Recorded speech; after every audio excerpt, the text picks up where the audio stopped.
ఒక్క నిమిషం ఆగు. నీ పేరు ప్రమీల. ఎప్పటి నుంచి చేస్తున్నాడా? కాంట్రాక్ట్ ఏమేమి చేసిండు? ఇప్పుడున్న కాంట్రాక్టర్ పేరు ఏంది, ఏమేమి చేసిండు?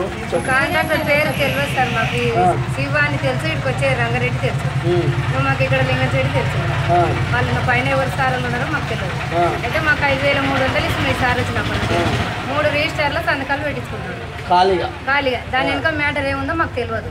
సంతకం పెట్టామంటే మేము సంతకం పెట్టాం. మీరు అడగకుండా ఏం సార్ ఖాళీగా మేము చెప్తున్నా కమ్మా నువ్వు పెట్టా అంటే మళ్ళీ అడుగుతావు అని అన్నాడు. ఎవరన్నారు? ఆయన రంగారెడ్డి అన్నాడు.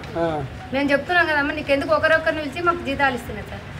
2-3 పోతానంటే నా పైసలు మీరు కట్టిస్తారా, ఒకరొక్కరే వచ్చి జీతం తీసుకోండి. ఒకరొకరిని లోపల బెదిరించినాక మేము ఏం చేస్తాం సార్, సంతకం పెడతాం, పైసలు తీసుకుంటాం. మాకు 5,300 ఇచ్చి 7,300 ఇచ్చినట్టు ఆయన రాసుకున్నాడు అంట. మాకు అది తెలియదు. మామనార్ల సెక్రటరీ ఉరి పెట్టుకొని చచ్చిపోయినాక మేము ఇక్కడ జీతం మా సెక్రటరీలను తీసేస్తా అన్నాక మేము జీతాలే ఉన్నాం. మా సెక్రటరీలో తీసేస్తాం, మేము జీతాలే ఉన్నాం, మేము అంతా ఒకతోనే చేసేటోళ్ళం అని మేము మలిపి తోలినాక అవి 3 రోజులకు బయటపడ్డాయి సార్.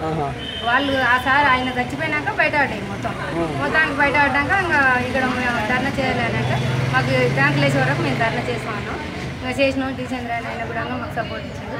మేము ధర్నా చేసినాక ఇవి మళ్ళీ కొట్లాడంగా ఇప్పుడు 5,800 బ్యాంకులు వేసిండు. 2 నెలలు వేసిండు. ఇంకా 2 నెలలు రాలే. నెల 7,500 అయితే రాలే సార్. 5,800 వచ్చింది ఒక నెల.